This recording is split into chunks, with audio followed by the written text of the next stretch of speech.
I want to talk about what I call the minimum viable product approach to content sites. Now, most of my channel, most of my blog, pretty much everything I talk about revolves around content publishing business, also known as niche websites, blogs, etc., etc. So that's the context I'm talking about.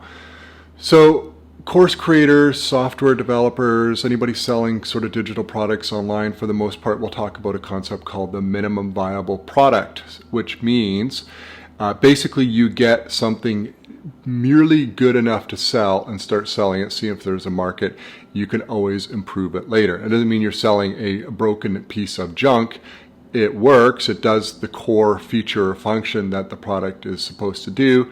You're selling it, there's no bells and whistles. You get it to market as soon as you can, see if there's a market for it, and if there is and people are buying it, you then make the product a lot better, probably increase the price. So that's the minimum viable product approach to courses, software. It's been around for a long time, the concept.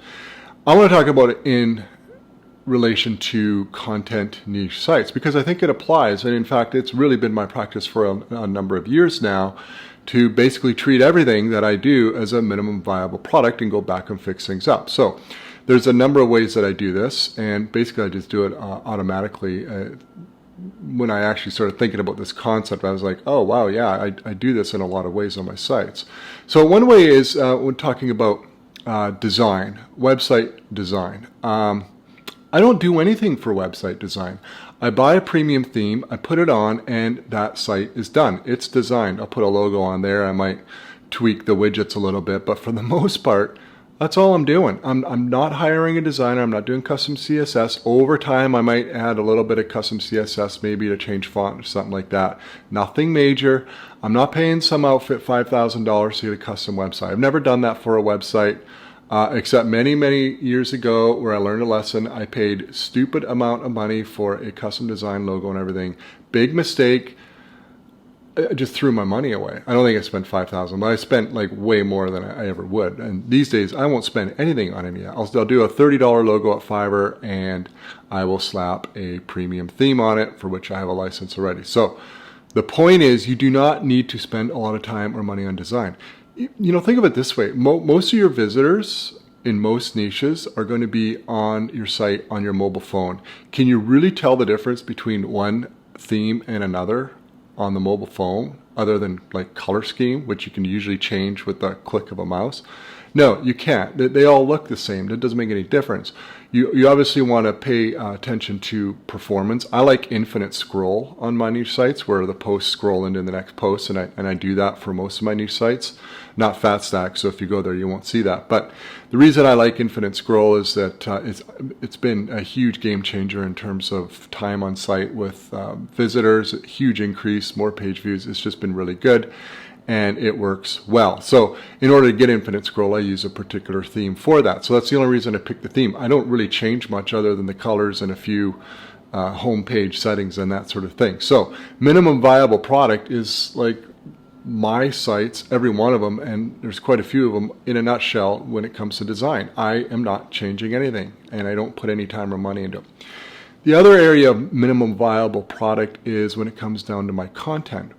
I have published content that I intend to go back and fix. I just want to see how it's going to do out of the gates. I just want to get it out there, and I usually target low competition keywords. So, you know, if I were going for huge keywords, I wouldn't do this. I would want to have the content really up to snuff, really top tier right from the get-go. But a lot of keywords, it's very low competition, not a tremendous amount of search volume from the start. So it'll be a decent article, but it's not going to be a perfect article, and it's not going to be like the ultimate article that would get a lot of traffic. But what I do is a few months later, or maybe 6 months, I'll take a look and see which articles are getting quite a bit of traffic. And a lot of times it's these articles where it puts out something decent. I target a really good keyword, and it's starting to get good traffic. And that's my cue to, okay, it's time to go improve that article. Let's make it what it should have been from the start. But, you know, I just wanted to get it out there and see what happens. And I've got little, what I call content enhancers that I will go back and add to various articles. and I can do so very, very quickly because they're just little ways to make articles that much better. One example would be, maybe I outsourced it and the introduction's not very strong. I didn't take the time to write a good intro. I think intros are really important for content. I like writing them. I think they're important and they should engage the reader very quickly. So I might rewrite introduction, a few minutes, won't even take that long. I might add a chart or a table. I might look up for some data to actually input a chart or table. That might take me 20, 30 minutes tops. Maybe I'll do additional keyword research and look for a bunch of sections I could add in terms of content. I may outsource that additional 500 words to a service and then add that whenever it's ready. So there's a number of things I would do to go back to improve that content in the hopes that, hey, it actually was doing pretty well as a minimum viable product or minimum viable piece of content.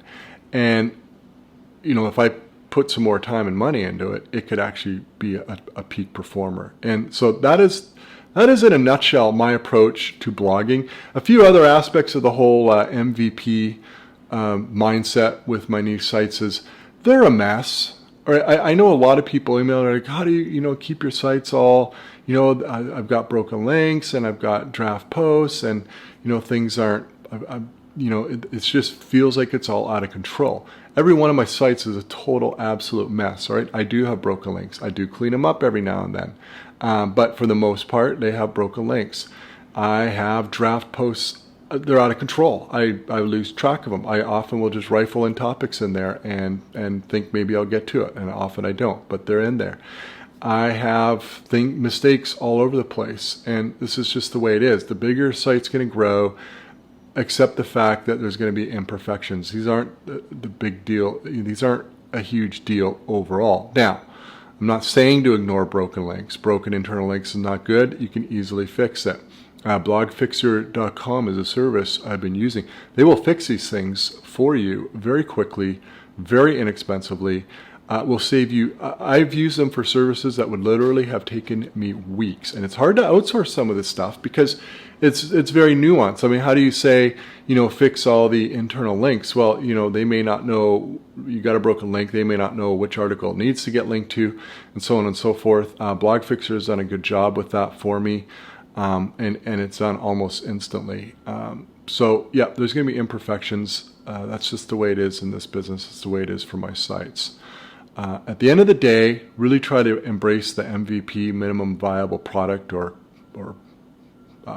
content approach and get things going because you want to see results. Once you see results, once you get some data back and you see what's working and what's not, that's where you can double down your time and your money into the areas that's actually really working and focus on that, because now you've taken the guesswork out of it. You've stacked the odds a little bit in your favor, not entirely. Don't think that every article you go back and you're going to enhance. You add the enhancers too. You can Google article enhancers, FatSack's blog. I have a whole article with a whole list of a bunch of enhancers on there. I just don't want to get into them all. You can read them all there. These are just little tips and tricks to make articles better when you want to go back and visit. But it's a numbers game. This whole thing is a numbers game. Some content will never work out for you, will never pay off, will be a loss right from the get-go. Other content will make so much money, it's like 10,000% ROI, and the most of it's going to fall somewhere in between. And so when you see something that's working pretty good, that's a pretty good sign. If you put a little bit of time into it, it's going to be worth it. But it's not always going to be the case. Sometimes, and this is weird, you might actually be ranking quite well for a particular keyword and you think, oh, I'm going to go make that article also. You go do a bunch of work on it and in theory it should actually improve it and rank for more keywords. But sometimes you might upset the whole, I don't even know if this exists, but keyword density or where the article is or whether Google is viewing your article or whatever it is. Google is a computer, and you might lose a ranking. You might go down a little bit. I think this is rare. I think for the most part, the smart play is to just go in and improve the content if it can be improved. I don't worry too much about the downside. I'm sure it's happened to me, but in my view, hey, if it's a better article than it was before, that's a good thing. Thanks for watching.